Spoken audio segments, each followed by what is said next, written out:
Ողջույն բարեկամներ, այսօր արդեն հունիսի 6-ն է, մնաց մեկ օր քվեարկությանը։ Հունիսի 6-ին շաբաթ օրը պետքա որ լռության օր լինի։ Ես չգիտեմ, Փաշինյան Նիկոլը կարա զսպի իրան, գոնե մեկ օր չխոսա, գոնե մեկ օր իր ձայնը չլսենք։ Չգիտեմ կզսպի իրան թե ոչ, բայց մենք կշարունակենք խոսել։ Որովհետև ես հույս ունեմ գոնե ինչ որ մի բան փոխել ես ընթացքում, այս մեկ օրվա մեջ, գոնե ինչ որ մի քանի տատանվող հոգու բերել կյանքի դաշտ։ Ինչի կյանքի դաշտ, որովհետև Փաշինյան Նիկոլը դա մահվան դաշտն է։ Փաշինյան Նիկոլը իր եկածորվանից մահը սկա։ Փաշինյան Նիկոլը մեկն է, որ իր ամբողջ իշխանության խոսույթը 8 տարի արդեն ամբողջ քարոզությունը հիմնված է սպառնալիքների, ատելության խոսքի, մահվան վրա։ Նա ուրիշ բան կարծես թե չի կարող մտածել։ Եթե դուք նկատել եք, միակ մարդն է, որ խոսում է բռնությունից ու այդ ժամանակ ինքը հաճույք է ստանում։ Բռնության մասին խոսելուց իր աչքերի մեջ կայծեր կա։ Ինքը իրոք ամբողջ հոգով վայելում է այդ պահը։ Մանավանդ երբ որ կարողանում է ցույց տա նաև իր գերակայությունը, իր իշխանությունը, իր ուժը այդ պահին, որ ինքը կարող է մեկին կզացնի, մաթափ տա, անվանարկի, թռացնել, то չգիտեմ, օլիգարխներ եւ այլն, սպառնախեղտել սեվիկրայի մեջ եւ այլն։ Սա չարիք է, սա մահ սփռող է, դրա համար եմ ասում, եթե մի քանի հոգու գոնե կարողանանք այդ կործանարար դաշտից բերել դեպի կյանքի դաշտ, ես կհամարեմ, որ ես ինչ-որ մի բան արել եմ իմ կյանքի ընթացքում։ Որովհետև ամսի 7-ը որոշվելու մեր բոլորի ճակատագիրը։ Սա ընդհանրապես ընտրություններ չի։ Սա Սարդարապետի ճակատամարտն է, որ եթե մենք տանուլ տվեցինք, մենք կորցնում ենք Հայաստանը։ Որովհետև այն ինչ որ արդեն պլանավորված է, այն ինչ որ արդեն նախատեսված է մեր համար, դա նույնիսկ հնարավոր չի նկարագրել բառերով։ Ես ուզում եմ սկսել հաղորդումը մեր մայրիկի խոսքով։ Բարև ձեզ սիրելի հայ ժողովուրդ, Արցախ եւ Սփյուռք։ Նիկոլը ուզում է ընտրվի 3-րդ սրոպը եւ իր մի պլակատը ճղելու համար մի հատ հայ մարդու գլուխ կերավ։ Արցախի հայ մարդու գլուխ, որին մի պլակատ ճղելու համար տարան հոգեբուժարանում, որտեղ էլ կախեցին իրան, անուն դրեցին կախվել։ Հիմա ես այդ Նիկոլ Կոչեցյալի, այդ հայասպանի, հայադավի, ստախոսի, հայրենիք վաճառողի պլակատը ճղում եմ։ Դե տղա ես արի ինձ տար։ Այսենց պիտի կտրվեց Նիկոլ։ Պիտի սենց քրքրվեց։ Դժվարությամբ, բայց պիտի քրքրվեց։ 16-ին ասում ենք ոչ եւ ոչ, գնալդ լինի, վերջը տեսնենք, եւ սա վերջին նկարը լինի, հերիք արդեն հոգնել են քեզանից, Նիկոլ, այ հայադավ, ազգակործան, դավաճան, թուս, կզած, Նիկոլի քոթուս, Ալիևի քոթուս տրուկ, ոչ խար, տնով տեղով, վերանակ դուք ձեր կազմով, ձեր թպիականներով, այսենց ենք անելու դուք հո պլակատներ, են Արմեն Հովանեսյանի վրեժներ, որ հանեցի, Արցախցի վերաբնակեցված, որ տարակցեցիք հոգեբուժարան ու մարդը ընդեղ կախվեց, թե դուք կախեցիք, անունը դրեցիք կախած։ Գիտեք ինչն է հետաքրքիր, այսօր ընկերս սա մասին խոսած, ես իր թույլտվությունը խնդրեցի իր միտքը ձեզ հասցնելու համար։ Իմ բառերով փոխանցեմ։ Նույնիսկ Թուրքիայում թուրքեր կան, որ ընդունում են իրենց կատարած հանցագործությունների ներողություն են խնդրում։ Այո, դες թուրքեր էլ կան։ Հրեաներ կան, որ խոստովանում են իրենց ցեղասպանության մասին, այն ինչ որ իրականացնում են Գազայում։ Այն մարդիկ, որ Փաշինյան Նիկոլի կողքին են, իրանք գիտակցաբար ընտրում են մերժողականությունը, մերժում են բարոյականությունը, մերժում են մարդկությունը, մերժում են կարեկցանքը, մերժում են ինքնագիտակցությունը, մերժում են ազգային ինքնությունը, բռնում են մահվան կողմը։ Այն ինչ որ սա իրականացել է ամբողջ 8 տարվա ընթացքում եւ դրա համար վստահ ասում եմ, որ ցանկացած մեկը բռնում է սրա կողմը շատ ավելի վատն է ու վտանգավոր, որտեղ դա իր ընտրությամբ է կատարում, ոչ թե ծնվել է թուրք կամ ծնվել է հրեա, որովհետեւ ինքը իր ընտրությամբ դառնում է համացեղասպան ուղղակի ու բավական է մենք չենք կարող սա հանդուրժել, մենք իրավունք չունենք ապրելու այս ռիթմում, հասկանում եք, եթե մարդ կա սա է ուզում, մենք պետք է հասկանանք, որ նույնիսկ եթե այդ մարդը շատ մոտիկ հարազատ է մեզ, որովհետև այդպես ծնվել է, բայց ինքն իր ընտրությամբ դարձել է այս ճանապարհը ընտրողը, այս մասը ընտրողը, նա մերը չի, դա իր ընտրությունն է, եւ մենք ոչինչ չենք կարող իրան փոխանեն որոշենք, եւ մի բան անդեմանում անել։ Եկել է քաղաքացու վրեժի ժամանակը, քաղաքացու վրեժի ժամանակը։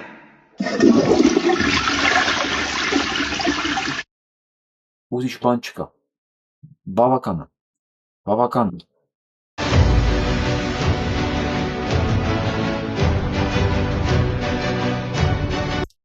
Ես այդ համբերության բաժակն էր,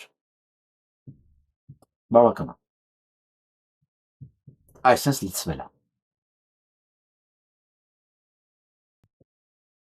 որ չկա այս Նիկոլ Մահաբերը, միտեղ մարդ չծեծի, մարդ չգցի մեքենայի տակ, մարդ չսպանի, սա էլ այսօր է եղել։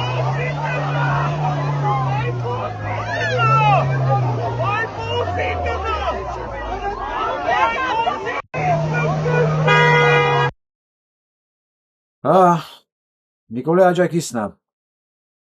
մեքենան քշում է բազմության վրա, որը ելել է Քարոզ Արշավի, իրանք ամեն ինչ իրավունք ունեն անել, հասկացեք, իրանք մարդ են կախեբանտում, մինչև այսօր ոչ մի քննություն չկա, իրանք մարդ են սպանում, ոչ մի քննություն չկա, ոչ մի ձայն չկա, իրանք մարդ են ծեծում, փողոցում, բոլորի աչքի առաջ, ոչ մի բան չկա, ոչ մի բան չի պատահել, իրանք շեֆն ասում է սպանեք, ջարդեք, ես դրան տեր եմ, ինք իր շարասունը մարդ է սպանում, առ այսօր նույնիսկ սպանողը դատապարտված չի, այդ 1.5 տարի որոշացնել ասում են չի պիտի նստի, դա Նիկոլ Փաշինյանի համար է սպանել, եւ այսպես կարմիր չէ, կանաչ լույս է տրված հայ ժողովրդին սպանելով վերացնելու համար, սա ինքնական ընտրությունն է այս կատարողների համար, դրա համար ես ասում եմ, իրանց պետք չի խնայել, իրանց պետք չի ընդհանրապես մտածել քաղաքական կոռեկտության մասին, իրերը պետք է կոչվեն իրենց անունով, այն որակը, որ իրականացնում է սա, մի փոր հացի դիմաց, դա հենց ինքը նախիրի մասն է, նախիր, որտեղ չկա բանականություն, որտեղ նախիրը չի մտածում, նախիրը չի սիրում մտածել, նախիրը դեմ է մտածելուն, նախիրը դեմ է բանականությանը, որովհետև մտածելը վտանգավոր է սեփական փորի համար, իրա մի բան է հետաքրքիր, այդ մի քառակուսի մետրի վրա լինի բավական խոտ եւ ջուրը կողքին, որ խոտը ուտի, ջուրն էլ խմի, գրողին թե հենց նոր իր հորթին կողքը չեն մորթում, դա իրան ընդհանրապես չի հետաքրքրում, իրա մի բան է հետաքրքրում, այդ պահի, այդ մի քառակուսի մետրի վրա իր խոտը տեղում լինի, սա է նախրի տրամաբանությունը, մենք չենք կարող ոչ մի բան փոխել, մենք ուրիշ բան պետք է անենք, մենք այս ամեն ինչի վերջը պետք է տանք, հիմա ես ուզում եմ ներկայացնեմ մի նամակ, որը Սլիվ են արել հայերեն ասած, ես այսօր սա մասին փոքրիկ վիդեո եմ արել, ուզում ավելի մանրամասն հիմա ձեզ սա մասին խոսել, ես մինչև հիմա չեմ կարողանում հասկանալ, ինչու ամերիկյան հատուկ ծառայությունները հիմա որոշին բացահայտել այն հարաբերությունները, որոնք ունեցել են 95 թվականից Փաշինյան Նիկոլի հետ։ Միանգամից ասեմ, սա չի նշանակում, որ Փաշինյան Նիկոլը ագենտ է, ագենտ նոր սեմը չի, ինքը այդքան ունակություններ չունի, իսկ այս ռեպորտի մեջ ամեն ինչ գրված է իր հատկությունների մասին։ Ամերիկյան հատուկ ծառայությունները միանգամից ուշադրություն են դարձրել երիտասարդ ուսանողի վրա, որը լրագրողությունով է զբաղվում, որը ունեցել է օրագիր թերթ, որին ես ասել եմ ցանկացած հատուկ ծառայությունների համար այն մարդիկ, որոնք չունեն սկզբունք, որոնք գայթակղություններով լի են, հա, որոնք ամոթի զգացողություն չունեն։ Մի խոսքով սահմաններ չունեն, դրանք անտիր թիրախ են ցանկացած հատուկ ծառայության համար։ Եվ այսպես նկատելով այդ հատկությունները Փաշինյան Նիկոլին, տեսնելով այդ գայթակղությունները, առաջարկել են գումար $300-500 էնել 95 թվականին։ Ես ես պետք է ասեմ 95 թվականին մենք ես ֆիլհարմոնիկ նվագախմբում, որը համարվում է ամենաբարձր աշխատավարձ ստացող հիմնարկներից մեկը, մեր աշխատավարձը 95 թվականին կռվով դավով $25, տեսեք $25 ամսական դարձավ $47 կարծեմ։ Դա պատերազմի արդյունքում, դա ապստամբության արդյունքում, այն ժամանակ ապստամբություն եղավ, դե ինչպես միշտ, ապստամբության առաջի շարքերում ով պետք է լիներ, այո, ես ընդամենը 22-23 տարեկան եմ։ Ինչ որ այո, մենք ստացանք $47 ժամանակ աշխատավարձ եւ թվում էր, թե մեր կյանքը փոխվեց։ Ստեղ իրան տվել են $300-500 ամեն մի հոդվածի համար։ Եվ Փաշինյան Նիկոլը տպագրել այն հոդվածները, որոնք դրել են իր սեղանին։ Եվ այսպես հետո 99 թվականին արդեն հայկական ժամանակ թերթ, իսկ այստեղ գրվում է ով է ինքը, նկարագրվում է ինչ կերպար է ինքը, ամենասոսկալի բառերով։ Մի հատված ուղղակի պատմում է, թե ինքը ինչպես է բանակցում փողի վերաբերյալ, ինչ անասնական հիստերիայով էր վերաբերվում փողին եւ իր բյուջեն, իր փողը, իր շարժը ամենայն հավանականությամբ ըստ այս ռեպորտի որոշում էր հենց Աննա Հակոբյանը կինը։ Եվ այսպես պատվերով հոդված գրող Փաշինյան Նիկոլը ծառայել է Ամերիկայի Միացյալ Նահանգների հատուկ ծառայություններին։ Թե ինչ հոդվածներ է տպել փողի դիմաց, ես չեմ կարող ասել, չեմ կարդացել երբևէ իր թերթը, բայց ես հիշում եմ 99 թվականին ոնց է ծաղրում Փաշինյան Նիկոլը Վազգեն Սարգսյանը։ Ու ես չեմ կարա վստահ լինեմ, որ այդ իր մտքի արգասիքն էր։ Ծաղրում էր սպանված Վազգեն Սարգսյանը։ Եվ այսպես գալիս է 2008 թիվ, մարտի 1, Նիկոլ Փաշինյանը ծեծ ուտելուց փրկվելու համար, ձերբակալելուց փրկվելու համար փախնում է ամերիկյան դեսպանատուն, որտեղ իրան մերժում են։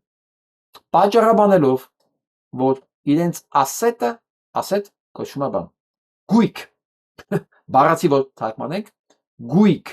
սա իմեյլից է այս հատվածը, իմեյլի հասցենել կա, ուղարկողներ կա, ոնց որ Էփստինի ֆայլերում, հա, որ իրենց գույքը Փաշինյան Նիկոլը անվստահելի, անհուսալի, մի խոսքով կենդանի է, որի նույնիսկ չեն թողում մտնի դեսպանատուն, ապաստարան չեն տալի եւ 2008 թվականի մարտի 1-ից խզվում է բոլոր տեսակի կապերը Փաշինյան Նիկոլի հետ։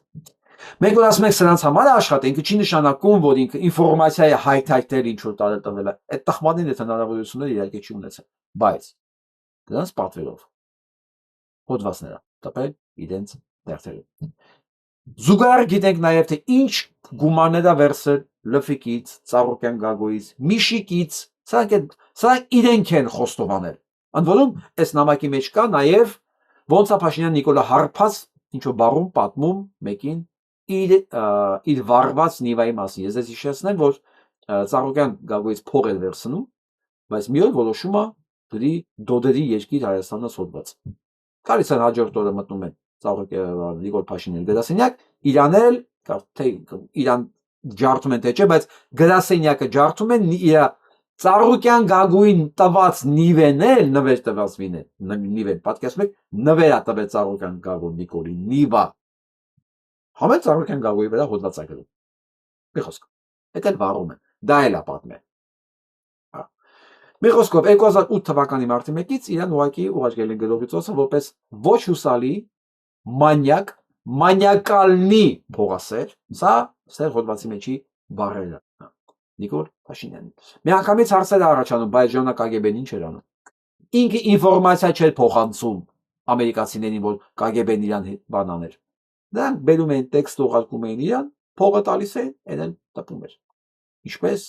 բոլոր վարձկանները ընդհանրապես։ Սա Փաշինյան Նիկոլի կենսագրություններից ընդամենը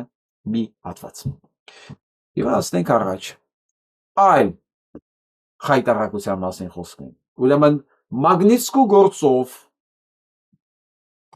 Շվեյցարիայում դատավարություն է լինում եւ փաստորեն միջև Շվեյցարիայի դատարանը փորձում է Մագնիսկու գործի շրջանակներում կալանք դնել միլիոնավոր դոլարների վրա, այդ գումարների մի մասը հայտնվել է Հայաստանում։ Եվրոպայի խորհրդի խորհրդանական վերաժողովը ԵԽԽՎ արձանագրել է պատժամիջոցների տակ հայտնված ռուսաստանցի գործարար Դենիս Կացիվին հաջողվել է 26 թվականի փետրվարին մոտ 6.5 միլիոն ֆրանկ դուրս բերել շվեյցարական բանկերից եւ դրանք տեղափոխել Իսրայել ու Հայաստան։ Էվել գորմա կարբանի ռուսաստանցի օլիգարխ որ պետք է լինում այդ ռուսաստանցի օլիգարխների փողն են ցապում իրանց հետ որ պետք է լինում այդ ռուսաստանցի օլիգարխների անես բրիլյանտ են ծախում Հայաստանի միջոցով որ պետք է լինում այդ ռուսաստանի օլիգարխների միջոցով փող աշխատեն անենց հավեսով են անում էդի ոչ մի խնդիր չունեն նույնիսկ Մագնիսկու ցուցակի մեջ գտնվող հանցագործի փողերը պատրաստ են տեղափոխել Հայաստան սա Նիկոլ Փաշինյանն է այսինքն ճիշտ չի ասել սա Նիկոլ Փաշինյանն է սա Նիկոլ Փաշինյանի կերպարի մի փոքրիկ մասն է որովհետև հնարավոր չի ասել որ մենակ սա է ինքը ինքան բազմասեռա բազմագույն ու բազմաշերտ իր տականկության մեջ որ հնարավոր չի մեկ բառով նկարագրել ով է Նիկոլ Փաշինյանը դա համար ես ամենայն հանգստությամբ եմ ասում ցանկացած մեկը որ համակրում է դա իր մեջ բացահայտում է հայելային այդ նույն որակները սա հոգեբանություն է դրանից չես փախչի սա իմ գնահատականը չի սա իրականությունն է մյուս հանցագործությունը Մեղադար Փաշինյան Նիկոլը արդեն խոսք է տվել Հայաստանի էլեկտրական ցանցերը Թուրքիային եւ այդ մասին գրում են ադրբեջանական եւ թուրքական մամուլում եւ արդեն նույնիսկ գնորդն է պարզ ով է Exa Energy ընկերությունը պատրաստում է գնել Հայաստանի էլեկտրական ցանցերը բա արդեն իրանք գրում են որ պայմանավորվածությունը կա իրենք արդեն պատրաստ են ինչ է մնում սպասում են ընտրություններին դրա համար եւ Թուրքիան եւ Ադրբեջանը ամեն ինչ անելու են եւ տեղի թուրքերը ընդ որում իրեն աջակցող տեղի թուրքերը նորից կրկնեմ շատ ավելի վատն են քան թուրքերը որոնք թուրք են ծնվել որտեղ սրանց ընտրությունը սա դիտակցական ընտրություն է նրան այն ինչ որ սա արել է Հայաստանի եւ հայ ժողովրդի նկատմամբ դա ոչ մի արդարացում չկա ես չար մարդ չեմ ամենապես ինձ այդպես է թվում բայց ես չեմ ներում դրանց ներում չկա ես ասել եմ ցանկացած Նիկոլ ընտրող անձնական թշնամի է առանց ժամկետի եւ առանց համաներման իրավունքի ինձ ճանաչողներին իմ շփողները պետք է շատ լավ իմանան իրանք ինչի են գնում ասենք առաջ մի ուրիշ գործակալ Գադո Փայլյան անունով որը պարզ ասում են ինչի եկել սա Հայաստան էնել է սորերին այն ժամանակ ես ասեցի սա Եվ սպասում եմ այն մյուս գործակալը որ երևա ինչո չի երևում կասկածելի կամ հələ պետք է երևա այն Զարե Սինանյան անուն ազգանունով մի խոսքով Ֆրանսիայի Նուբա Սերոպյանը նույնն է ասում հա հարցը ինչի որ նա թուրքերեն է խոսացել փողոցում հարցը այն է որ նա հայերեն գիտի ու գերադասում է թուրքերեն նա չի եկել Հայաստան պատահական նա եկել է Հայաստանում թուրքական գործակալությունը համախմբելու եւ Փաշինյան Նիկոլին օգտակար լինելու համար այս գործերի մեջ Իմ ամենասոսկալին գիտեք որն է ստեղ որ Փաշինյան Նիկոլը ատելության խոսքի վրա կարողացավ ձևավորել մի հատ շերտ այդ հոտի նախիրին կներեք հոտ չեմ ասում նախիրին համոզել որ ատելությունը դեպի Ռուսաստան կարող է ձևափոխի սերը դեպի Թուրքիա Պաստորեն sense մարդիկ էլ կան ասում են ինքան ենք ատում Ռուսաստանը որ պատրաստ ենք սիրել թուրքերին ունիկալ է դրանց ոնց չասես նախիր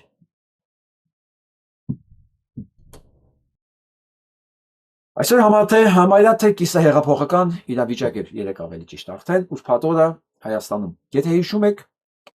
մեկ օր առաջ կայացած բանավեճի ժամանակ հանրայինի եթերով արդեն պարզ էր, որ Նիկոլ Փաշինյանը ոչնչացված է։ Եվ ինքն էլ հասկանալով, որ ինքը ոչնչացված է, որովհետև ոչ մի տեղ չունի բռնելու, բացի սուտ խոսալուց, հենց այդ եթերի ժամանակ խոստացավ, հրահանգեց Վազգեն Սարգսյանի քրոջը, Արամ Սարգսյանին, որ վազի վաղը մի դիմում գրի, որ մենք սրան զրկենք Սամվել Կարապետյանի մասնախոսքը, զրկենք բանի ընտրությունների մասնակցելու հնարավորությունից։ Այսօր ես մի քանի տեղ կարդացել եմ, որ ինքը Նիկոլ Փաշինյանը անձամբ ասել է Գուրգեն Սիմոնյան եւ Արամ Սարգսյան վաղարեք։ Ճիշտ ասած ես 4.5 ժամ լսել եմ, ես այդ մասը բաց եմ թողել։ Գուցե հոգնած եմ եղել, հա, որովհետեւ ես 4.5 ժամ այդ լսել եմ, հետո 4.5 ժամում հատ առանձնացել եմ այն կտորները, որոնք ես այդ համար երեք ամփոփիչ ասեցի, բայց քանի որ աղմուկը շատ էր, ես վերցրել եմ այն մաքուր կտորները, որոնք կար, հա։ Եթե ես հիմա ասում եմ Արամ Սարգսյան, դա չի նշանակում ինչ որ մեկին կոծկում եմ, ես այդ պահը բաց եմ թողել։ Բայց քանի որ դիմումը ներկայացել է այս տագանքը, ես հիմա վստահորեն իր անունն եմ ասում, հա։ Ոչ մեկ չմտածի կան ինչ որ մեկին ես խնայում եմ, չկա իմ մոտ խնայել։ Մի խոսքով սա դիմում է ներկայացել արագի մեջ, որ զրկեն ուժեղ Հայաստանին մասնակցության հնարավորությունից։ Ամբողջ գիշեր պատկերացնում եք, սա չի քնել ու առավոտ շուտ բոլորին հանելա ոտքի, բոլորին, որ սե քրական գործ են, այն աստիճան, որ սա քրական գործ են հարուցել մարտի 1-ի գործով Գորիկ Հակոբյանի վրա, որ 17 թվից մահացած է։ Շիզոֆրենիայի աստիճանը դուք պատկերացնում եք։ Պատկերացեք, սա Նիկոլ Փաշինյանի շիզոֆրենիկ աստիճանն է։ Ինքը հրամանա տալիս, որ քրական գործ հարուցեք մարտի 1-ի գործով։ Մենելու վրա Գորիկ Հակոբյանի վրա։ Սա գիտեք ինչին է նման։ Այն պահի, երբ որ Կալիգուլան որոշում է, որ իր ձին պետքա դառնա սենատոր։ Սա նույն կարգի շիզոֆրենիայի արտահայտման ձև է։ Եվ քանի որ այդ շիզոֆրենիկին ոչ մեկ չի կարող ասել, չէ, վերցրել ու գործը հարուցել են Գորիկ Հակոբյանի վրա։ Ես սպասում եմ ընթացքին, սպասում եմ հարցաքննություններին, սպասում եմ դատավարություններին, հա, ես այդ քննիչների դեմքն եմ ուզում տեսնեմ, իրանք ոնց են այդ ամեն ինչը կազմակերպելու եւ ոնց են հիմնավորելու այն քրական գործը, որ հարուցվել է։ Ասում սա արդեն շիզոֆրենիա է, նույն կարգի, ոնց որ Կալիգուլան վերցրեց իր ձյուն սարքեց սենատոր։ Թե ինչ եղավ դրանից հետո, պատմությունը մեզ հստակ տեղեկություններ է տալիս։ Նույնը լինելու է Փաշինյան Նիկոլի հետ։ Բոլոր փաստերը, բոլոր, ասես համընկնում է մեկը մեկին։ Բայց վերադառնանք այս շիզոֆրենիկի հրամանին, որը այս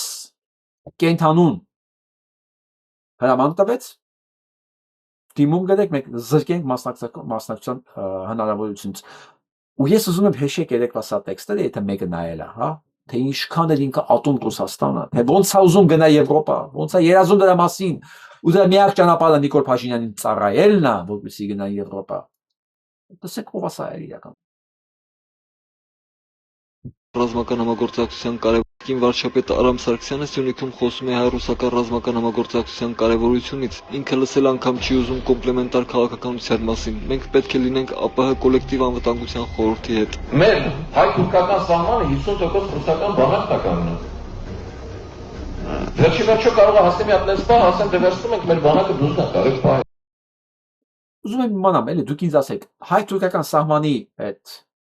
երկարության այդ բանա փոխվել։ Կարող արդեն կրճատվել է։ Ոսակարծիքը փոխելը։ Ինչ որ դեռ պահելու։ Մենք այսօր մեր ադրբեջանական սահմանները պահելուն արդեն խնդիր ունենք։ Սա էլ այն պարագայում, երբ որ այն ժամանակ ադրբեջանական սահմանը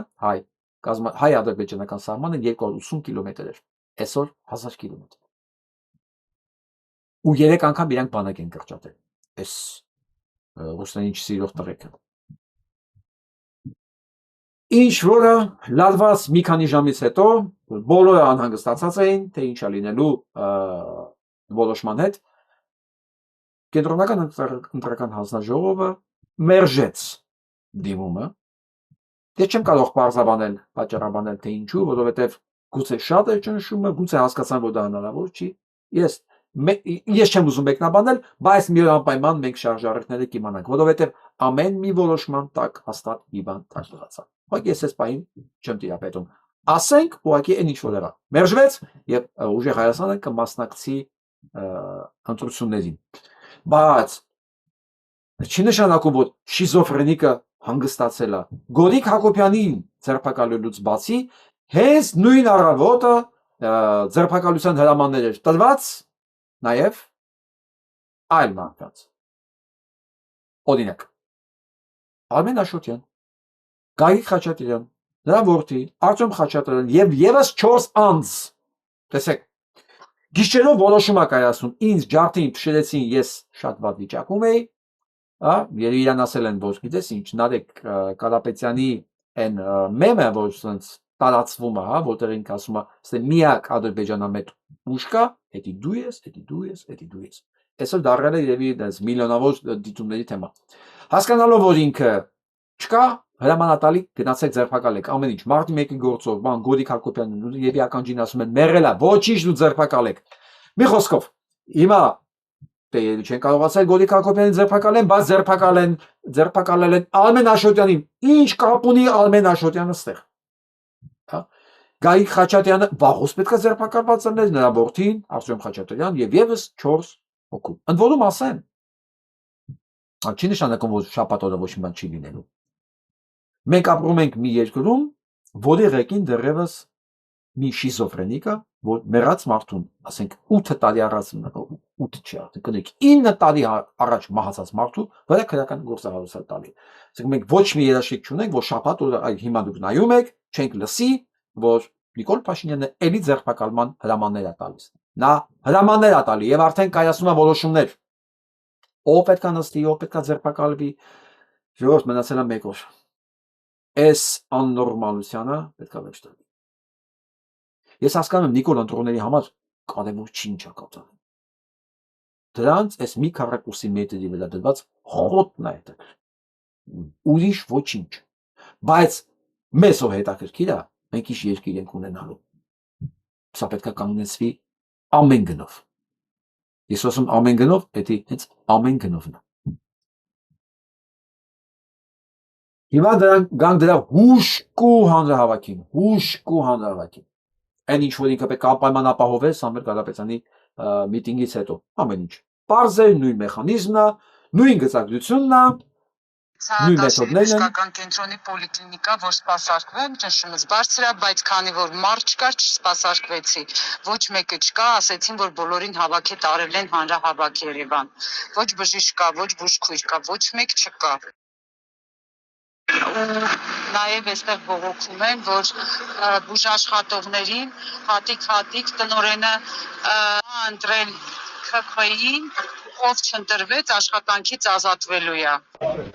Այս ովքեր нарасրավ։ Եկել Ես որ լսեցի բուժքույրներին նույնիսկ տարի, ես հասկացա, որ մաղձը, լսեք, արդեն սա նույնիսկ աշխատողներ չեն, էլի։ Բուժքույրերին, պոլիկլինիկայի աշխատողներին եւ դեպք է եղել այսօր Տաշիրում, երեխա է ընկել։ Հասկանում եք, պատշգամբից երեխա է ընկել, բժիշկ չի եղել տարածքում։ Որովհետեւ բոլորին քշել են միտինգ։ Բժիշկներին այսօր հրդեհ է եղել Երևանում։ Հրդեհ։ Մարդ չի եղել այնտեղ։ Նայեք։ Խնդրեմ, ժամը 11-ն է, այս շենքը վառվում է, իսկ հրշեջները չեն կարողանում գալ, որովհետև մեծ վարչապետի հանրահավաքն է։ Հələ չկա, 10 րոպեա կանգնած եմ, շենքը վառվում է, մի հատ հրշեջ չկա։ Մենք Հա։ Նիկոլ Փաշինյանին լավ լույսի տակ ներկայացնելու համար ուրեմն հրշեջ, բժիշկ, ես վախենում եմ սահմանապահներին էլ վերացնել են սահմաններից։ Հա, ասենք ծառայություններ կան, որ դու իրավունք չունես ձեռ տալու, էլի, տականք։ Եվ այդ ամեն ինչին պետք է հետևեր սույն ոչ իրազեկ, ոչ քաղաքացին, այ ինքն է դա պատասխանում։ Ինքը դա համար փող է ստանում, պատկերացնում եք։ Մեր իրավունքների, ասենց ասեմ, պաշտպանը սա է։ Նայեք։ Ինքը պետք է հետևել։ Դուք հասկանում եք մենք ում ձեռքերն են, մենք ումից են կախված ընդհանրապես ովքեր են զբաղվում մեր ճակատագրով, ժողովուրդ։ Սրանք են կերտում մեր ճակատագրերը։ Մի հատ սրանց դեմքերին նայեք, էլի։ Սրանք չեն ծնվել, սրանք առաջացել են։ Առաջացել։ Ու մենք պետք է մեր կյանքը ճակատագիրը նման տանք սրան։ Հա։ Ու ըստ Վարդան Ղուկասյանի որի ինֆորմացիային ես իրավունք չունեմ կասկածելու, այս երկու փնթիները են, այս կեպկեկորեն են բլոգերները մի խոսքով երկուսն են։ Ինչի են սրան գովազդում, փաստորեն, ինչի են սրան համար աշխատում, բազվում է սրանց երկուսի վրա էլ, ամեն մեկի վրա մոտավորապես 30-ից 60 միլիոն դրամի խախտում կա։ Ու բերել են դրանց փողի դիմաց աշխատացնում են։ Ավելի մանրամասն իհարկե մի օր դուրս կասի, բայց դուք պետք է հասկանաք սրանք ովքեր են։ Սրանք սրանք հասարակության մեջ, նորմալ հասարակության մեջ սրանք բադեպ տվող չեն լինել, հա։ Այս ամատունի է այս ակնոստերը, ինչը սանում են մոռացել։ Սա այս բազմասերը, հա, սրանք բոլորն են իհարկե բազմասեր։ Այս բազմասերը գլոբուսի վրա տեղ չկա, որ տարբեր անուններով մարդկանց խափած գցած ու թռած չլինի։ Վերջում եկել է իր փանգրվանն գտել Նիկոլ Փաշինյանի Հայաստանում, մի պահ իրան դրել է զենքի զինամթերքի մասնագետի տեղ, զենքի առևտուր էր անում նույնիսկ, այսօր դարձել է Նիկոլի քարոզիչը։ Այս կարգի, այս որակի անառակներն են մեզ կառավարելու, որովհետև իրանք են այսօր Փաշինյան Նիկոլի հենարանը։ Հələ մի ասած դեմքերին է կար։ Մի հատ արժանավոր մարդ, արժանապատիվ արժանավոր մարդ, որ նայի, ասի, այս ուզում եմ իմ երեխան սրա նման լինի։ Մի հատ նայեք սրանց, որին եք ուզում որ ձեր երեխան նման լինի։ Մի հատ ինձ ասեք, էլի, ում եք ուզում ձեր երեխան սրանց մեջից նման լինի։ Վերադառնանք պոլիկլինիկաներին։ Մինչ պոլիկլինիկայի բժիշկներին հոտի նման, նախերի նման քշում են միտինգներ, բուժօգնություն ցույց տվող չկա մարդկանց, նաև Արտուր Դանիելյանն է գրում, որ բժիշկներին մոտ կանգնած լավատեղի աղբյուրները պնդում են, որ առողջապահության ապահովագրման նոր համակարգի բյուջեն երկու շաբաթ առաջ սպառվել է։ Թոշակառուներ ջան, ես ասում եմ, չէ՞։ Չկա էլ։ Փողը պրծավ 2 ամսում։ Ես հիմա ասեմ ձեզ ինչ է սպասում։ Այս շաբաթ կիրակին էլ կլողոզեն կգնա, 2 շաբթին ասում դուք մոռացեք։ Դուք մոռացեք արդեն փող չկա, այդ փողն էլ որ ծախսվում է ձեր վրա, ժողովուրդ, ես ասել եմ, դա հունվարից ռազմարտությունից կտրած 150 միլիարդ դրամն է, որ տվել էին սրանց, որ այս փուչիկը անեին, թոշակների բարձրացում, ապահովագրություն, բան, որ ձեր ձայները ստանային, ձեզ կաշառեին, այսինքն ձեզ այն թոշակառուներին, որոնք մտածում են իրենք 20,000 դրամի ընդամենը 2 ամիս թոշակ ստանալու դիմաց, իրանց ընտրել, այսինքն վստահ են եղել, որ թոշակառուների մեջ կլինի 20,000 դրամով ուրացող, իր անցյալը, իր երեխեքին, իր հայրենիքը, իր սրբությունները, իր ինքնությունը, վստահ են եղել, որ 20,000 դրամով կգտնեն այտենց թոշակառուներ, որոնք կհրաժարվեն իրենց ամեն ինչից եւ կընտրեն իրենց։ Հարգելի թոշակառուներ, ովքեր նույնիսկ պատրաստ են իրեն ընտրել, ասեմ, փողը 2 շաբաթ առաջ վերջացել է,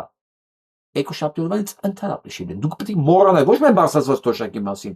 ապահովագրության մասին առաջին հերթին, անվճար դեղերի մասին երկրորդ հերթին, չի լինելու։ Ձեզ ասել են փող չկա։ Փող չկա, գիտեք ինչի փող չկա, դա բյուջեով նախատեսված չի, ժողովուրդ ջան, 26 թվականի բյուջեի մեջ այդ հոդվածը չկա, այսինքն պետությունը պարտավորվածություն չի վերցել դա ապահովելու համար։ Ի սկզբանե չկա, բայց եւ որ 2-3 ամիս առաջ իր դեմը դրեցին արա, որ դու 10-15% ես, ձայն չունես, սա թռավ բոլորի դեմքին, սես ճանգռել, ասեց ինձ ձենա պետք։ Ասեցի սա կարանք անենք։ Հերնել անցած ռազմարտությունաբերության։ Բերեք փողը տվեք, թոշակ տվեք, ապահովագրություն տվեք, ես մի քիչ խոսալու թեմա ունենամ։ Արեցին, բայց դա ասում եմ, չէ։ Դա նախատեսված չի բյուջեով, փող չկա։ Ու վերջ։ Սա Հրազդանի ԿՊ-ի վարչական բանն է, ռեսուրսն է։ Այս ինչի՞ չասին Սասուն ժողովրդին Միքայելյան Այս Նախ ինչի՞ իրը ժողովրդին սենց իջացնում ավտոբուսով ճանապարհի բերում, կեսից։ Ինչի՞ եք սենց խախտում անելով ժողովրդին իջացնում ճանապարհի կեսից։ Որովհետև ոչ չկա շնչի։ Օ չկա շնչելու։ Հրազդանից եկել հասեն էստեղ օտեղել է, Երևանի մեջ օդ չկա։ Գիտեք ինչի՞, որտեղ մոտենալու տարբերակ չկա։ Հերվից պետքա ոտքով մոտենալ։ Ավտոբուսով չեմ բերելու իջացնել հրապարակ։ Բայց չէ՞ որ մենք ամեն ինչ ներում ենք։ Ոչ միայն տեսնում ենք, հիմա ասած դեմքերն էլ նայենք։ Բայց ոնց որ 5 տարի չկա շնչելու։ Սա որտեղի բնակի, որտեղից եք դուք։ Ձեզ չենք պատրաստում Դուք չեք պատասխանել։ կներեք, դուք իրավունք չունեք ինձ խանգարել, ահա, վարչական ռեսուրս։ Չի ձեր դեմքերը փակում, ըհը։ ՀՊ-ի բուկլետներն էլ ձեր ՀՊ-ի բուկլետով են դեմները փակում։ Միանգամից ասելով որ մեզ բերել են, էս էլ բուկլետը։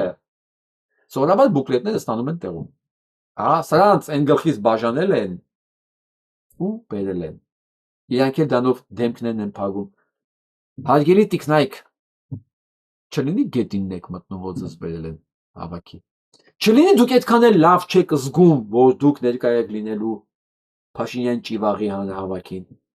Սա դրա մասին է խոսում։ Իմիջիայլոց ճիվաղ։ Նույնիսկ եթե 20-30 հազար մարդ ես դու այսօր մարդկանց կյանքերը վտանգելով բերել լցել քո հրապարակ, որ դու գոռաս, որ Քոչարյան Ռոբերտին դու ամսի 8-ին ձերբակալելու ես ու հոտն էլ ծափատալի։ Այն հոտը, որ արդեն երրորդ ընտրությունն է լսում նույն բանը։ Հիմա դրանց ոնց չասես նախիր։ Երրորդ ընտրությունն նույն բանն է խոստանում։ Առաջին ընտրությունները խոստացավ 18 թվականին, երկրորդ ընտրությունները 21 թվականին խոստացավ, ամբողջ ընթացքում խոստացել է, երրորդ ընտրությունն է խոստանում իր նախիրին, գիտեք ինչի, վստահ է նախիրը մեկը ծափատալու։ Ինքը չի հարցնելու, հո դու ապուշ չես, ոնց կասես նույն բանը մեզ երրորդ սրոկով խոստաս, բան չի չես արել։ Եվ այլ։ Հիմա նույնիսկ եթե դու բերել ես այդ նախիրի դրել ես ընդ, դեմքները փակում են, ամաչում են։ Սա նշանակում է նաև, որ 20-30 հազար, թեկուզ 50 հազար որ դու բերել ես, ասում է еще не факт, սա դեռ փաստ չի որ քեզ կընտրեն, հասկացա, որտեղ իրանք ամաչում են որ եկել են, իրանք հասկանում են որ դրանց այս քայլի համար կարող է փողոցում թքեն իրանց երեսին, կարող է խայտարակվեն իրանք իրանց շրջապատի եւ ընտանիքի մեջ, էսի շատ լավ կադր է, ընտիր, սա ցույց է տալի ԿՊ-ականների հոգեբանական վիճակը, որ եք այդքան էլ կոմֆորտներ չեն իրանց ոժդի կողքը լինելու համար։ Ընտիրը, ապրես Սյուզի ջան, գերագույն գործ ես արել։ Առանց հարցնելու իրավունք ունեք նկատի։ Այո, որտեղ վստահ եք միտինգ է գնում, բարև ձեզ, միտինգ է գնում, բայց չնկարեք մարդիկ տեսնեն որ Միտինգը որ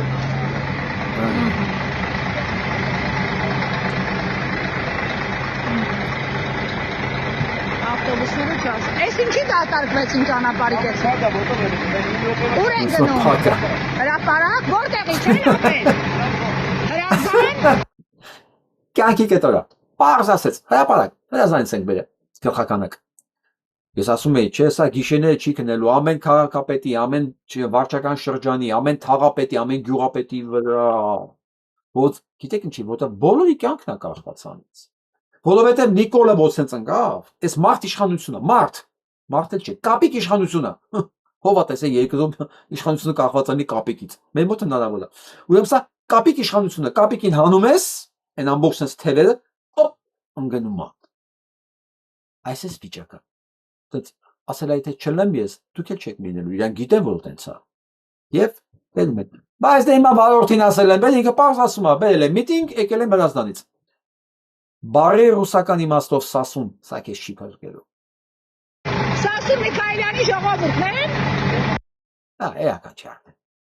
Բոլորովին էական չի։ Սա նայեք։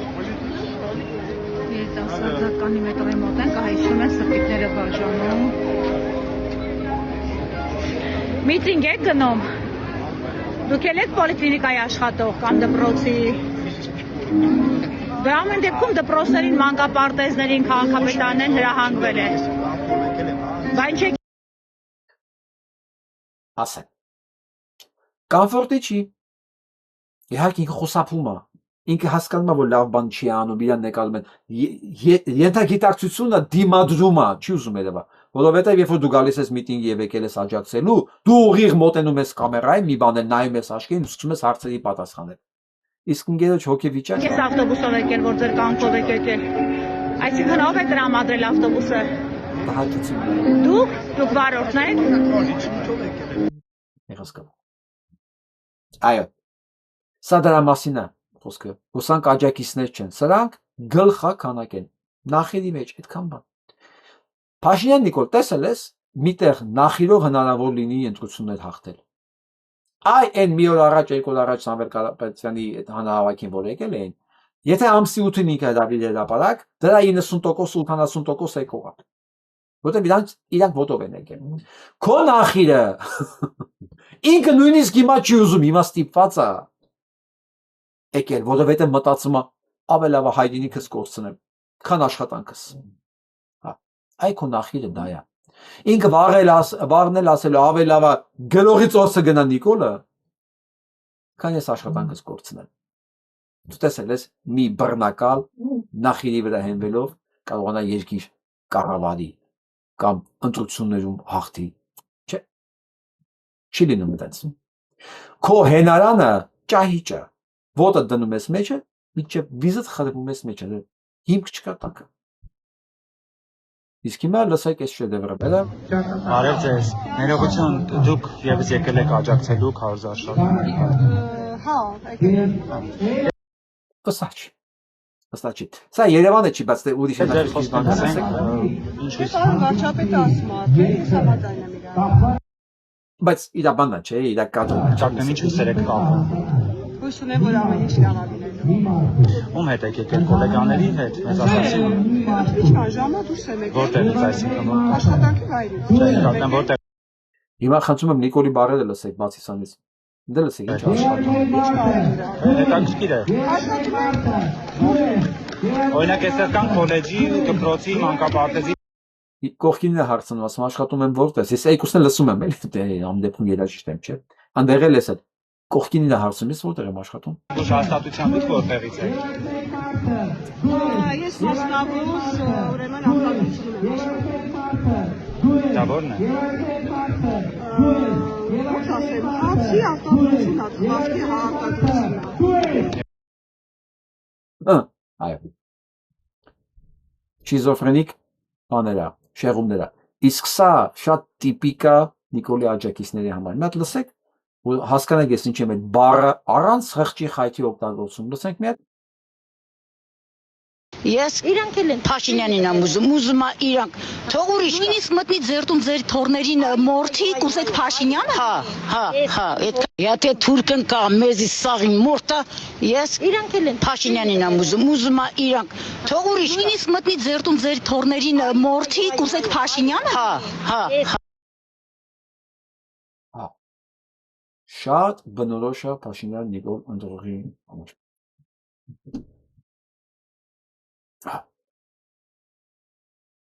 Իրանք թխացում է սարալը։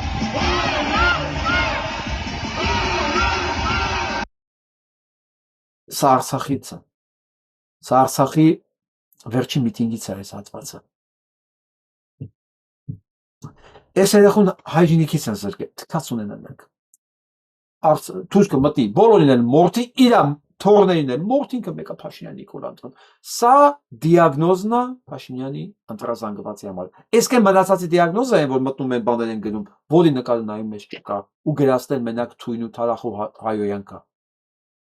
Հասկանում ես, որ այս ամեն ինչը կառուցված է հենց թույնի վրա։ Դե դուք մի պահ պատկերացրեք հրապարակը, որտեղ Փաշինյան Նիկոլը հավաքել է 20-30 հազար մարդիկ, որոնց գիտեք ինչն է միավորում։ Գիտեք Փաշինյան Նիկոլի ընտրազանգվածին ինչն է միավորում։ Ատելությունը։ Ատելությունն է միավորում, կամ Ռուսաստանի նկատմամբ ատելությունը, կամ նախկինների նկատմամբ ատելությունը, կամ ճշմարտության նկատմամբ ատելությունը, կամ չէ, համել բարոյականության նկատմամբ ատելությունը, մարդկության նկատմամբ ատելությունը, կարեկցանքի նկատմամբ ատելությունը, բարոյականության նկատմամբ ատելությունը, այս ամբողջ ատելության համաստեղությունն է միավորել այդ մի 20-30 հազար մարդու, որ այսօր դեռ հրապարակում էին։ Ես մի պահ պատկերացրեցի, եթե այդ ատելության էներգետիկան չափող սարք լիներ, միտեղ միացնեին այդ օրը կպայթ էր։ Տեքստը, որ հնչում էր, այդ էլ իրանց միավորում է, իրանց գրգռում այդ ատելության տեքստերը, որ իրանք դեռ սպասում են, որ պետքա Ռոբերտ Քոչարյան հələ կզծնեն գլուխ ասֆալտներին։ Գիտեք sense երբ ա եղել։ Բոլշևիկների ժամանակ 17 թվականին, երբ որ ասում էր մենք բոլորին մորթելու ենք, բոլորին կոտորել ենք, բոլորին ունեզրկելու ենք, դու ոչնչությունդ դու պիտի լինես ամենաառաջինը, որովհետև ով եղել է ամենաառաջինը, չէ, ամենավերջինը պիտի դառնա ամենաառաջինը։ Բանը հիշում եք տեքստը հեղափոխական, հա? Հեղափոխական տեքստը, չինը, ով իմ տարիքին է, հաստատ կհիշի, кто был никем, тот станет всем. Ով ոչ մեկն է եղել կդառնա ամենաառաջինը։ Փաշինյան Նիկոլը դա է խոստանում եւ իր նախիրը այս բանին սпасելով արդեն 8 տարի է։ Դեռ հույսը չի կորցրել։ Որին կստանա էդի։ Այս նույն հոգեբանությամբ բոլշևիկները կոտորեցին ամբողջ ռուսական ինտելիգենցիան, ամբողջ ռուսական բիզնես էլիտան։ Ամեն ինչ որ շնչում էր, արտաշնչում էր, ինչ որ խելք ուներ, գրել կարդալ գիտեր։ Հետո հասկացա, որ ամեն ինչ վերացրել է, իսկ իր ունեցածը ժեխը, բիդլը, ցեխ, տականք մարդկային։ Ինչ արեց, սկսեք, հիշում եք ինչ արեցին։ Սկսեցին լիկկայաններ բացել։ Լիկկայանը դա անգրագիտության լիկվիդացիոն կենտրոններն էին, դա տենց էին կոչվում։ Որովհետև էլ կարդացող ու հասկացող մարդ չէր մնացել։ Դրանց էլ պետք գրել կարդալ սովորել, գոնե որ կարողանային կարդային պատին ինչա գրած։ Գոնե բոլշևիկների լոզունգները կարդացող ու տեղ հասցնողներ։ Այս սա է Փաշինյան Նիկոլի ընտրազանգվածը։ Նույն բոլշևիզմը, նույն մեթոդաբանությամբ, բնականաբար արդյունքն ու հետևանքներն նույնը պետք է լինի։ Նոր բան չի կարող ընդեղ լինել։ Մեծանայեք Հայաստան, ազատ ու հզոր, խաղաղ ու կայուն։ Բնությունը չի ընդունում Փաշինյան Նիկոլին։ Այս շանը ոչ մեկ չէր կարող համոզել, որ քրքրի ես սա դիմանիկալը։ Ինչպես երեկվա աղունիկին ոչ մեկ չէր կարող համոզել, որ Նիկոլի ձեռքից չթռնես։ Ինչպես չէին կարող համոզել, որ այն ադրբեջանցի ճակերտավոր բնապահպանի ձեռքից չթռնես։ Հասկանում եք, բնությանը չես խաբի։ Բնությունը հասկանում է, գիտի ամեն ինչ։ Իր հետ չես պայմանավորվի։ Ասում է ԿՊ-ն 36 շտաբ է Երևանում նվեր ստացել։ Հասկացաք ինչ է նշանակում 36 շտաբ նվեր ստանալ։ Սա դրվել է բոլոր գործարարների, թաղի նայողների, թաղապետերի վզին, որ դուք 10 վարչական շրջան է Երևանը, թե 11, ինչքան է։ Մի խոսքով, որ ամեն մեկը 3-4, դե ինչքան մեծ ենք, ինչքան շատ են, ձեր տարածքում ինչ շտաբ եք տալի, անվճար, նվեր։ Այդ հարցն եմ էլի։ ԿՊ-ին նվեր ով կտար 16 թվականին շտաբ։ Ոչ մեկ, նույնիսկ վարձակալության չեն տա իրաց։ Որտեղ դրանց նայողը դրանց չասեմ, սատկած էշ չէր վստահի։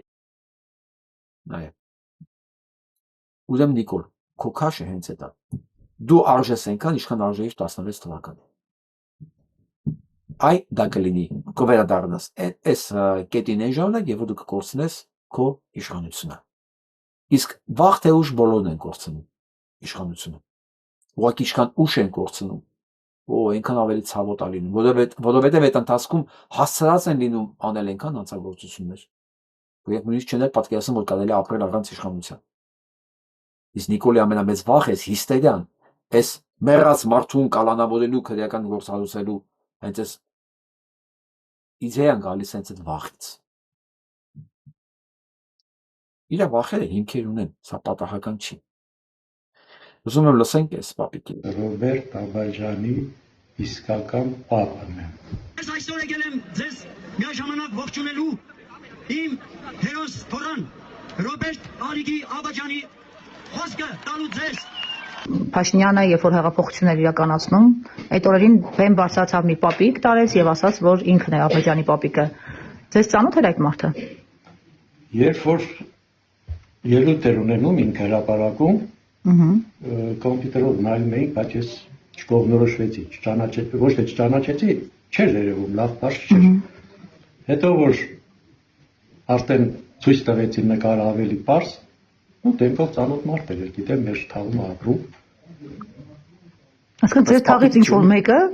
բարձրացել է բեմ ու սկսել է քարոզչություն իրականացնել։ Դրան շուտ-շուտ գալիս էր, քարորիայից հետո շուտ-շուտ գալիս էր մեր տուն, ձևավորելով, ձևակերպելով որպես ընտանիքի մտերիմ մարդ, հետո տղաս իրեն այս նկարներից մի նկար էր նվիրել, այդ նկարը ձեռքին հայրը բարձրացել էր, ներկայացել որպես Ռոբերտ Աբաջանի պապ, նկարը ցույց էր տվել, բարձրացել խոսել էր։ Ու ողջունել էր հեղափոխությունը Փաշինյանի։ Չգիտեմ, ես խոսքերը չեմ, ես չվայնացալ դուրս եկա, ես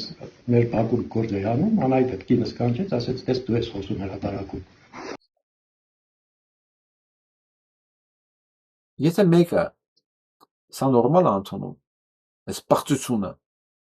այս կեղծիքը, հասկանում եք, սա շարքային կեղծիք չի, սա պիրծ մարդու արած գործ է։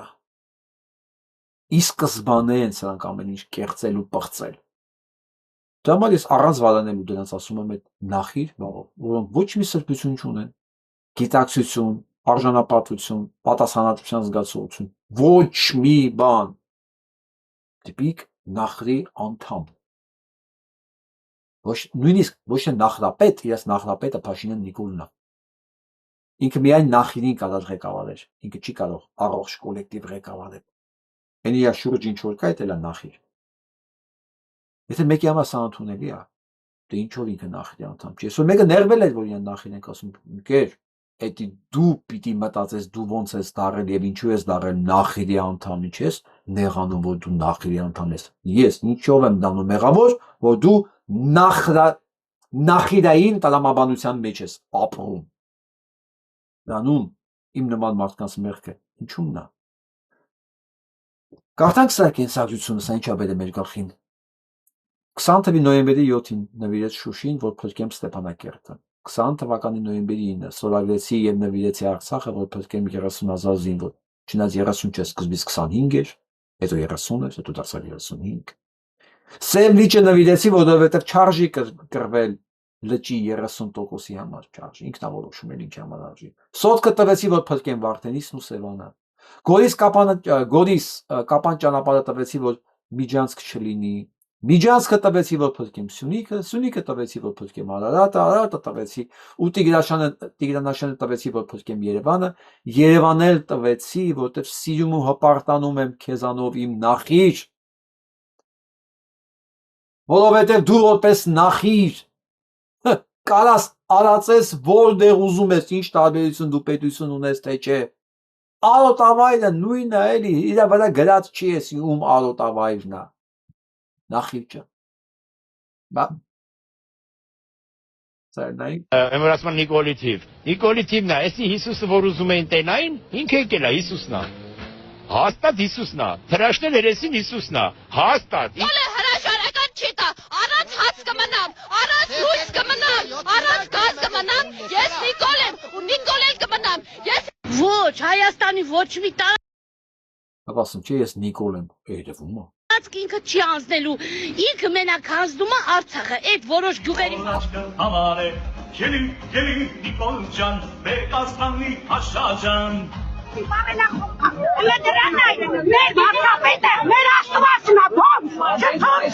Ինքը հայ ազգի փրկիչն է, մեր հայ ազգի ցարն է, եսյան ցար։ Ես բանին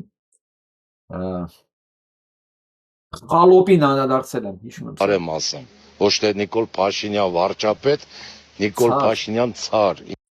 Ինքը Ռուսաստանից է եկել միջելուց։ Ինքը ցար է։ Եթե թուրքն կա մեզի սաղին մորտա, ես իրանք էլ են Փաշինյանին եմ ուզում իրանք։ Թող ուրիշ նույնիսկ մտնի ձերտում ձեր թորներին մորթի, կուզեք Փաշինյանը։ Հա, այդքան մի բան։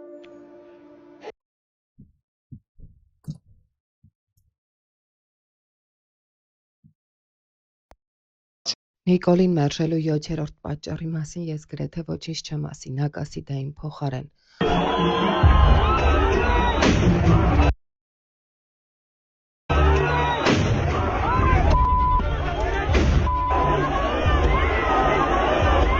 Հայ ժողովրդի յուրաքանչյուր զավակ դիաթոք շնչելու է Հայաստանի Հանրապետությունում եւ իրեն ազատ է զգալու պաշտպանված, բռնությունն այլևս տեղ չունի Հայաստանի ներքաղաքական կյանքում։ Սա 24 թվականի դեպքերն է հունիսին։ Ինչի համար են բերման ենթարկում զոհվածի մայրեք դուք արգել հետևողներ տեսնում եք թե ինչպիսի գյուտուշ կիրառելով են զոհվածին ծառայողների ծնողներին բերման ենթարկում եղածով զինվորական պանթեոնից Մարդու իրավունքները պաշտպանված են լինելու եւ վերջ։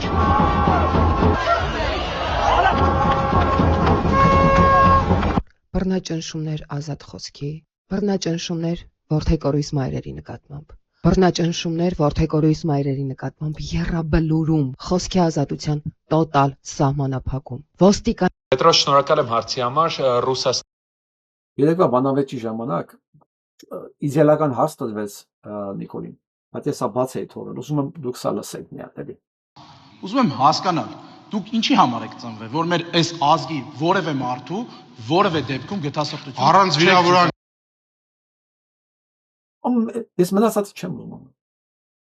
Միանգամից Պետրոսը անում է կանխում առանց վիրավորանքի։ Հարցա տալի, ասում դու ինչի ես ծնվել։ Ինքը կարա հիմնավոր ինքի ինչի է ծնվել։ Իրա ծնվելու արդյունքում հազարավոր մարդիկ զրկվեցին կյանքից։ Չթողեց որ շարունակի ուղղակի։ Մենք վիրավորանք չի։ Առանց վիրավորանքի։ Այս զազրելի հարցը որ տրվել է, ինչի համար ենք մենք չենք զոհվել։ Այդ նույն հարցը կրկնում եմ պարոն Փաշինյանի համար։ Օսիպյանը սեպտեմբերի 27-ից մինչև հոկտեմբերի վերջ եղել է 7-րդ պաշտպանական շրջանի 3-րդ գումարտակի 06 մարտական դիրքում։ Դրանից հետո 10 օր եղել է Շուշիի եւ Շոշի մատույցներում։ Այդ մարդուն թռածի պիտակ կպցնելը սխալ է։ Ես ինքս ձեր հրամանատարության ներքո սխալ չի, հանցագործություն է։ Հանցագործություն։ Եվ հակառակ հարց պետք է հնչի, իսկ դու ինչի ինքնասպան չես եղել։ Բա դու պարտվել ես արա։ Դու պետք է խառակիրի անեիր։ Տենց է։ Պարտված հրամանատարը ինքնասպան է լինում։ Դու ինչի միջև հիմա ինքնասպան չես եղել։ Հələ դու մի հատ էլ գոռում ես այդ մարդկանց վրա, որ քո պատճառով իրենք չեն մեռել բոլորը։ Այսպես պետք է լինի։ Բայց հարցը դու ինչի ես ծնվել։ Եվ դու ինչ ես ուզում մեզանից շատ տեղին էր։ Ու այդ հարցը դեռ ակտուալ է, այդ հարցը օդի մեջ է եւ մի օր այդ հարցը պետք է պատասխան ստանա։ Հիմա լսենք Տաթևի։ Ինչ կլինի, եթե Նիկոլ Փաշինյանը մնա իշխանության։ Փաշինյանը հայտարարում է, որ եթե հաղթի ընդդիմությունը, ապա պատերազմը կլինի անխուսափելի եւ աղետաբեր։ Բայց նա երբեք չի ասում, թե ինչ կլինի, եթե մնա իշխանության։ Իսկ դա հասկանալու համար ընդհանրապես պետք է նայել փաստերին եւ հայտարարություններին։ Պետք չէ ունենալ հետախուզական տվյալներ կամ հավատալ կոնսպիրոլոգիական տեսություններին։ Փաստերը ինքնին շատ խոսուն են։ Եթե քանդենք պետությունը քաղաքական ուժը մնա իշխանության, ՀՀ սահմանադրությունը փորձ են անելու փոխել ըստ Ալիևի պահանջի։ Հայաստանում ձևավորվելու է սահմանադրություն, որի տեքստը թելադրված է Ադրբեջանից։ Շարունակվելու է նողկալի, վտանգավոր եւ հանրությանը քայքայող հակաեկեղեցական արշավը ստանալով նոր զարգացումներ։ Դա եւս Ադրբեջանի պահանջն է, որը ներառվել է իշխող ուժի նախընտրական ծրագրում։ Շարունակվելու է պայքարը Արցախի թեմայով գիտական, հանրային, հետազոտական եւ այլ բնույթի բոլոր հրապարակումների դեմ։ Դա նաեւ տարածվելու է մշակույթի եւ արվեստի վրա։ Դրվելու է տաբու Արցախի, այնտեղ տեղ ունեցած պատերազմի, էթնիկ զտման եւ այլ հարցերի նկատմամբ։ Սա էլ է Ադրբեջանի պահանջը, որը Փաշինյանը բարձրաձայնել է։ Շարունակվելու է պայքարը հայոց պատմության դեմ, մեր ինքնության, խորհրդանիշների, գաղափարական տարբեր հենասյուների դեմ, առավել մեծ թափ է ստանալու մեզ ու մեր պետությանը գաղափարապես ոչնչացնելու թեզը։ Սա էլ է Ադրբեջանի պահանջը։ Շարունակվելու է հայոց բանակի, մեր կռվի, հերոսության, անձնազոհության արժեզրկումը։ Ձևավորվելու է ամբողջապես գաղափարազուրկ մի իրավիճակ, որտեղ կռիվն ու դիմադրությունը անիմաստ են։ Սա էլ է Ադրբեջանի պահանջը։ Այս ամենից հետո արդեն կսկսվի հատուկ պատրաստություն անցած ադրբեջանցիների մուտքը Հայաստան, պատերազմի սպառնալիքի ու խաղաղության դարաշրջանի մուտիտների անվան տակ։ Հայաստանում ստեղծվելու է անկայուն պայթունավտանգ իրավիճակ։ Այն, որ Փաշինյանը եւ նրա մյուս թիմակիցները ակտիվորեն լեգիտիմացնում են արևմտյան Ադրբեջան զավթողական հայեցակարգը, այս կետի իրագործման լավագույն ապացույցն է։ Սա արդեն Ադրբեջանի նպատակն է, որին նա հասնում է իր պահանջների իրագործման արդյունքում։ Այսպիսով, գաղափարազուրկ թուլացած դիմադրողականությունից զրկված հայ հանրության մեծ մասը ուղղակի հավաքում է ճամպրունքները ու իր երկիրը խաղաղ ու հանգիստ զիջում է Ալիևին։ Այսպիսով, Նիկոլ Փաշինյանի իշխանության մնալու դեպքում Հայաստանը դադարելու է լինել ազգային պետություն։ Այն վերածվելու է ադրբեջանական կանոններով ապրող եւ Ալիևի կամքին ենթարկվող տարածքի։ Եվ սա ցավոք չափազանցություն չէ։ Եթե չենք ուզում սա տեղի ունենա, հունիսի 7-ին պետք է գնալ ընտրության եւ ոչ ասել Ալիևի թեկնածու Նիկոլ Փաշինյանի։ Ինչ կլինի։ Ես ավելացնեմ իմ կողմից Տաթևիկի ցուցակին, որ այն որ իրենք որոշել են, որ կաթողիկոս պետք է փոխեն արդեն ըստ իրենց սահմանադրության, դա բերելու է կորսանալ հետևանքների հայ եկեղեցու եւ Սփյուռքի մասով։ Դա հրամայված է Էրդողանի կողմից։ Ես հիշեցնեմ Էրդողանի կոնցեպցիան, ինչ էր ասում ինքը, որ հայկական պետականությունը կարելի է ասել արդեն ոչնչացված է։ Միակ իմիտացիան, որ հայ ժողովուրդը ունի, թե դա ինքը պետականություն ունի, դա տալիս է իրան եկեղեցին եւ Սփյուռքը։ Հետևաբար պետք է քանդել եկեղեցին եւ Սփյուռքը։ Ինչպես քանդել եկեղեցին, որոշել, որ դու իրավունք ունես նշանակել քո կաթողիկոսը։ Մի պահ պատկերացնենք Փաշինյան Նիկոլը կարողանում է հաջողացնի նշանակել իր կաթողիկոսին։ Ասենք Կճոյանն է Բենտլին կամ մի ուրիշ ազգադար, հա։ Ինչ է լինում եկեղեցում։ Բնականաբար մի որոշ մաս չի ընդունում նոր կաթողիկոսին եւ մնում է հին կաթողիկոսի հետ։ Ժամանակի ընթացքում այս բաժանումը հասնում է անպայման միջև թեմեր, միջև Սփյուռք։ Նույն պատերազմը սկսում է այնտեղ։ Եվ արդյունքում ինչ ենք ունենում ավելի մասնատված եկեղեցի, ավելի մասնատված Սփյուռք եւ ընդհանրապես մենքի գիտակցությունը հայկական իրականության մեջ մոտենում է սրոյի։ Սա այն է ինչ որ պետք է Էրդողանին, որովհետեւ եթե չկա հայկական մենքի գիտակցությունը, նշանակում է այլևս չի կարող գեներանալ եւ դառնալ պահանջ հայկական հարցը։ Հայկական հարց։ Սա պետականության, Թուրքիայի պետականության տակ դրված ատոմային ռումբը, որը Փաշինյանի ձեռքով ուզում են ընդհանրապես հանել եւ օգտագործել հայերիս դեմ, որովհետեւ հանել պահանջատիրությունը նշանակում է թույլ տալ, որ Ադրբեջանն ու Թուրքիան իրենց պահանջները ներկայացնեն մեզ, իսկ դրանք արդեն սկսել են։ Արդեն մեզ մեղադրում են թուրք բնակչությանը տեղահանելու, ցեղասպանելու մեջ հենց Թուրքիայի տարածքում։ Սա ենք ունենալու, եթե մենք թողենք Նիկոլ Փաշինյանին իշխանությանը։ Իսկ այն մարդը, որ ասում է, ես այնքան եմ ատում, որ ես պատրաստ եմ Փաշինյան Նիկոլ ընտրել։ Ես չգիտեմ սրանց ավելի ինչ ասել իրենց։ Հա, ազնիվ խոսք։ Լավ մտածեք։ Տարեք հասցրեք տեղ, թե ինչ է սպասվում մեզ։ Ամեն ինչ գծած իրավունով գնում է, դեռևս։ Մենք ամսի 7-ին հնարավորություն ունենք կանգնացնելու այս աղետը։ Սա իրոք հնարավորություն է։ Դրանից հետո այդ հնարավորությունը չի լինելու, որովհետև մենք անընդհատ վազելու ենք աղետի հետևից, վազելու ենք կրակ հագցնելու հետևից, վազելու ենք փրկվելու հետևից։ Հա։ Մի բան էլ ասեմ, ով չի հասկացել, ճիշտ ժամանակին ճիշտ արված գործողությունը մենակ արժեք ունի, ճիշտ ժամանակին միայն ճիշտ ասված խոսքը արժեք ունի։ Այն մարդիկ, որոնք լռում են, դեռ մտածում են, դեռ խոսելու ժամանակ կլինի, չունեք այդ ժամանակը։ Այն մարդիկ, որ սպասում են, որ գործեն, գործելու ժամանակը կլինի, չունեն այդ ժամանակը, որովհետև արցախցիներն էլ են այդպես սպասում։ Այսօր Արտուր Օսիպյանը, որ նստած է, եւ իր բախտը բերել է, որ նստած է հայկական բանտում։ Ես իրան դեռ 22 թվականի, երբ էլ դատարկեցին 24 գրողատան արդեն ես չեմ շուն 23 թվականի 23 թվականի ամբողջ 10 ամիսները ես իրան ամեն օր ամեն հնարավոր եթերից, որ մենք իր հետ ունենում ենք Արցախ, ասում է Արտուր, հավաքեք այդ ձեր ակտիվը, պահանջեք ձեր կառավարությունից, որ դիմի ՄԱԿ-ի միջազգային դատարանի որոշումը իրականացնելու համար օգտագործել ՄԱԿ-ի խաղաղապահներին։ Ասում էր, ես այշեմ ինչ էր ասում, դրա կարիքը չկա։ Մենք պայմանավորվել ենք, Լենցովի հետ ենք պայմանավորվել, դո չգիտեմ, այնտեղ Արայիկ Հարությունյանի հետ ենք պայմանավորվել, ամեն ինչ արեցին, բացի ամենակարևորից ասում է Արտուր 10 ամիս ես ասում եի, իսկ բանից հետո 10 ամիս երևի շատ է, մարտի 1-ից միջև դատարկվելու օրը։ Ինչի մարտի 1-ից, որտեղ մարտի 1-ից արդեն Հայաստանը կամ Արցախը իրավունք ունեին պահանջելու ուժով բացել այդ միջանցքը։ Չարվեց դա Հայաստանից, չարվեց դա Արցախից։ Այս հասկանում եմ, ինչքան դժվար է հիմա հետ նայել։ Այսօր Արտուր Օսիպյանը երևի շատ ափոշման է, ոչ չլսեց այն ժամանակ այդ հորդորն ես ասում է Արտուր, ձեր կառավարությունը տանում է դեպի դատարկում Արցախի, որովհետև չի լինի Արցախ, չի լինի պահանջատիրություն, չի լինի պատերազմի հանգամանքները պարզող ինչ որ պահանջ, թալանի պահանջ։ Չարեց, չասվեց այդ խոսքը, չարվեց այդ գործը։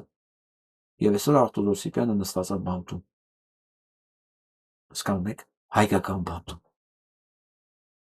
Մինչդեռ լրիվ այլ ձև կարող լինել, Արտուր Օսիպյանը կարող է տանը լինել Արցախում։ Չեղավ, որովհետև չարվեց այն պետք անհրաժեշտ գործողությունները, չասվեցին այն անհրաժեշտ բառերը, որ պետք է ասվեր։ Մի օր որ մենք հանդիպենք ազատության մեջ Արտուր հետ, ես պետք է ասեմ Արտուր, ով չթողեց քեզ դա անես։ Ում հորդորներ ով խաբեց։ Ում լսեցիր դու ով գայթակղեց կամ չգիտեմ, ասա, ինչ եղավ։ Ոնց որ Բագրատ Սրբազանին պիտի հարցնեն մի օր։ Ինչու ցրեցիր 50-60 հազարված մարդկանց, որոնք եկել են Նիկոլից ազատվելու եւ փրկելու Վաղանիսն ու Ոսկեպարը։ Ով էր ականջից շշնջացող։ Ասա։ Հարցեր կա, որ մենք պետքա պատասխանները ստանանք։ Ու անկախ ամեն ինչից, այսօր երկուսն էլ բանտարկված են։ Եվ Բագրատ Սրբազանը չնայած արտանային կալանքի անցել եւ Արտուր Օսիպյանը։ Հասկանում եք, որտեղ ժամանակին չասվեց ու չարվեց այն գործերը, որոնք պետք է ասվել ու արվեր։ Իսկ չասված եւ չարված գործերի համար հատուցումը որքանով որ տարօրինակ է լինում, տալիս են հենց նրանք, ովքեր դա պետք է անեին։ Դա ման ասում Նիկոլի աջակցողներ։ Այս նույն բանը ձեր հետ է լինել։ Նույն բանը։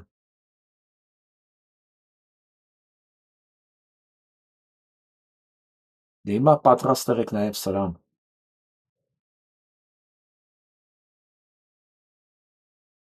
Ադրբեջանում նորից գտել են ուրարտական գրագրություն։ Մեր թվագրությունից առաջ 8-րդ տարի։ Ադրբեջանական տարածքում։ Եվ այս հարցերով զբաղվում է Ադրբեջանի գիտությունների ակադեմիան։ Հասկացաք արդեն սա ինչ է կապը։ Բա ադրբեջանցիներն արդեն ուրարտական անցյալ ունեն։ Բա Ադրբեջանի գիտությունների ակադեմիան լուրջ ուսումնասիրում է։ Լուրջ։ Նույն ասվածներն են։ Նույն ուրարտական։ Բիայնի լրիվ ինչ որ կա, մենք գիտենք Էրեբունի մասին, ամեն ինչ կա։ Խալդի աստվածը։ Խալդի։ Սա նոր է սկսում։ Ոչ միայն խլելու են մեր երկիրը, խլելու են մեր ինքնությունը, որովհետև ադրբեջանցուն ինքնություն է պետք, հիմնավորված ինքնություն, որ ինքը սև ու սպիտակ ոչխարների հետևորդը չի ընդամենը իրան ինքնության, հիմնավոր ինքնության անհրաժեշտություն ունեն նրանք, որպեսզի իրանք ստանան, դրանից պետք է զրկեն մեզ։ Չի կարա լինի խալդի, Էրեբունի, Ուրարտու հայկական եւ լինի Ադրբեջան, չէ։ Չպիտի լինի այդ ամեն ինչ հայկական, որովհետեւ պիտի չլինի Հայաստան։ Այն ժամանակ հանգիստ կարելի ասել, սա հին ադրբեջանական ժառանգություն է, այդ տեսեք ինչ մշակույթ ունեն։ 8-րդ դար մեր թվականությունից առաջ։ Տեսեք ինչ փառավոր անցյալներ են ունեցել։ Բնականաբար Նախիրին դա չի հետաքրքրում, որովհետև իրան չի հետաքրքրում ոչ մի բան, բացի այդ մի քառակուսի մետր խոտից ու կողքը ջուր, որ ուտի ու խմի, ուտի ու խմի։ հետո թրքի ու քնի, տեղ-տեղ էլ բազմանա, որ իր քոքը չկտրվի։ Մտածող մարդիկ են տանջվում այստեղ։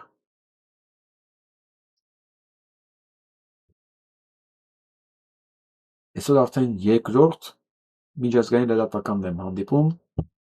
MNS, հետո նաև CNN,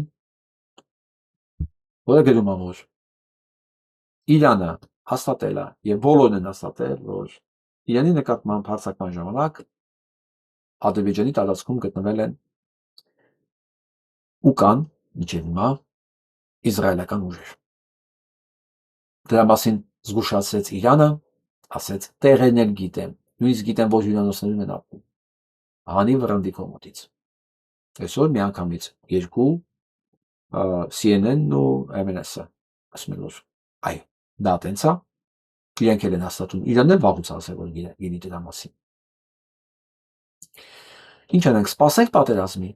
սպասենք պատերազմի, որ ինչ-որ մի ձևով Իրանը վերացնի Ադրբեջանը, խառնի հողի հետ, ժամանակ ասենք, ախ,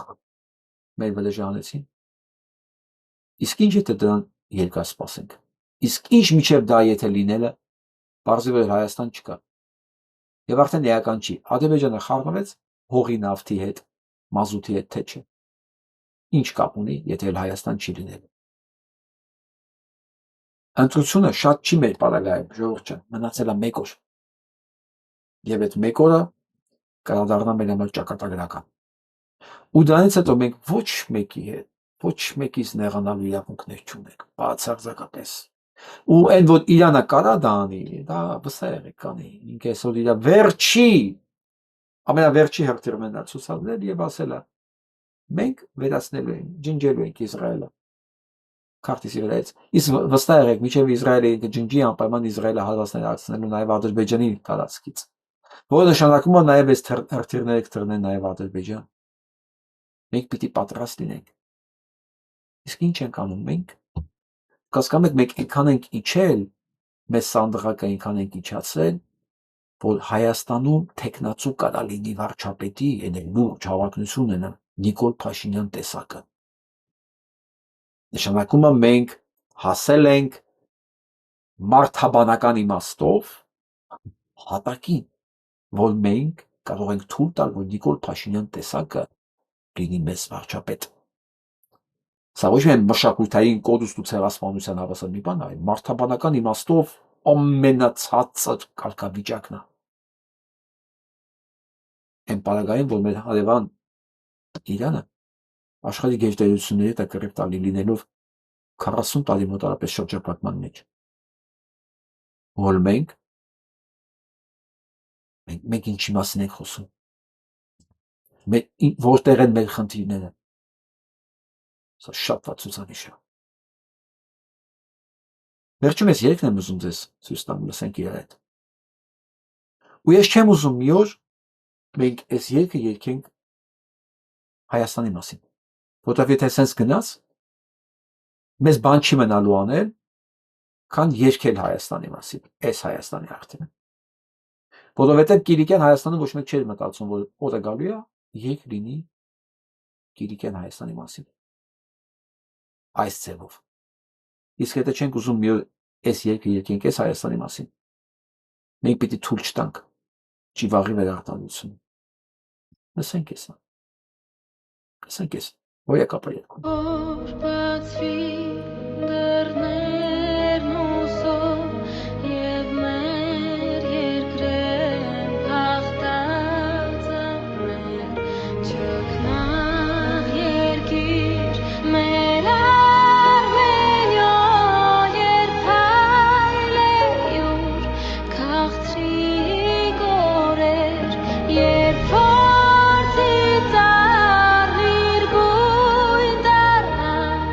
Երբ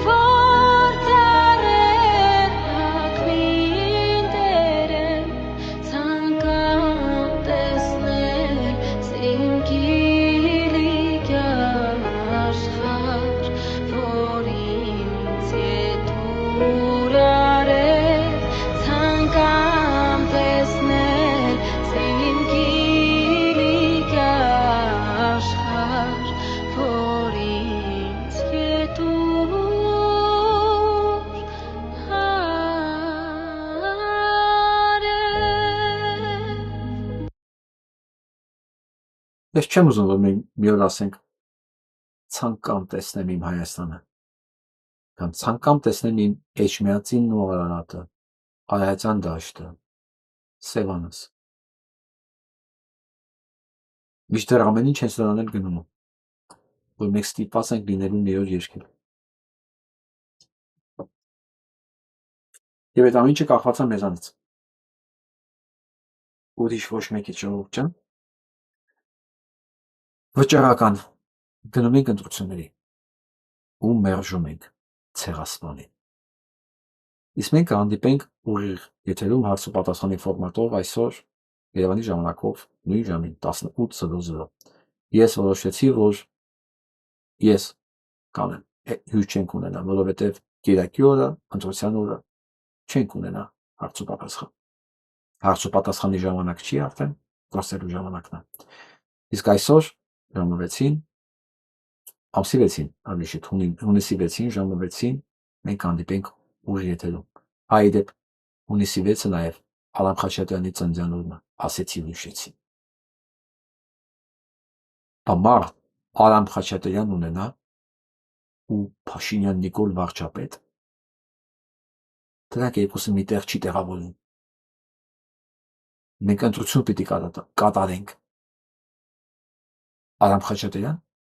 թե Փաշինյան Նիկոլ, գեղագիտական իմաստով։ Որովհետև մեր ընտրությունը առաջին հերթին հենց գեղագիտական, բարոյական, մարդաբանական, արժեքային համակարգում է։ Ինչ ենք ուզում մենք։ Կարծում եմ ընտրությունը չի։ Այսօրվա այսքանը, լավ մնացեք։